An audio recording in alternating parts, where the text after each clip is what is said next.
अंबरनाथमध्ये गुरुवारी रात्री एका भरधाव एर्टिगा कारने दुसऱ्या चारचाकी गाडीला जोरदार धडक दिली।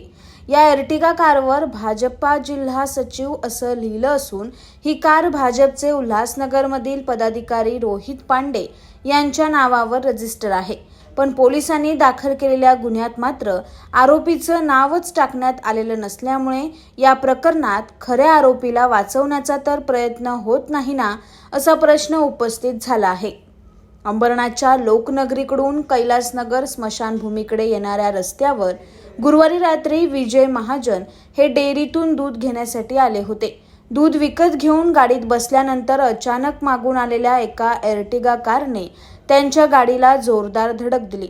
या धडकेत महाजन यांची गाडी अक्षरशः रस्त्याच्या बाजूला जाऊन खड्ड्यात पडली। यात महाजन यांना फारशी दुखापत झालेली नसली तरी एर्टिगा कारमधील 2 जण जखमी झाल्यानं त्यांना पोलिसांनी अंबरनाथच्या छाया उपजिल्हा रुग्णालयात जाण्यास सांगितलं। यानंतर या प्रकरणी शिवाजीनगर पोलिसांनी एर्टिगा गाडीच्या चालकावर बेदरकारपणे गाडी चालवून नुकसान केल्याचा गुन्हा दाखल केला। मात्र त्यात आरोपीचं नावच टाकण्यात आलेलं नसल्याचं समोर आले। ज्या एर्टिगा कारने ही धडक दिली त्या MH05FB 6074 क्रमांकाच्या कारवर मागे आणि पुढे भाजपचं कमळाचं चिन्ह असून त्याखाली जिल्हा सचिव असं लिहिण्यात आलं आहे। ही कार भाजपचे उल्हासनगरमधील पदाधिकारी रोहित पांडे यांच्या नावावर रजिस्टर आहे। मात्र पोलिसांनी गुन्हा दाखल करताना आरोपीच्या रकान्यात कुणाचंही नाव न लिहिता एर्टिगा कारवरील चालक असा उल्लेख केला आहे।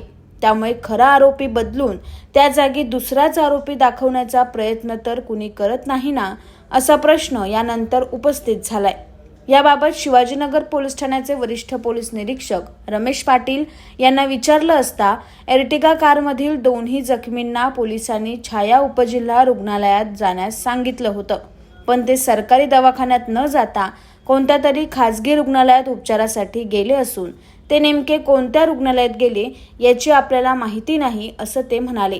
तिथून MLC रिपोर्ट आल्यानंतर आरोपीचं नाव निष्पन्न होईल अशी माहिती त्यांनी दिली। मात्र हे सगळं प्रकरण संशयास्पद वाटत असल्याची चर्चा सध्या अंबरनाथ शहरात आहे। Bureau report AB fast news, Ambernath.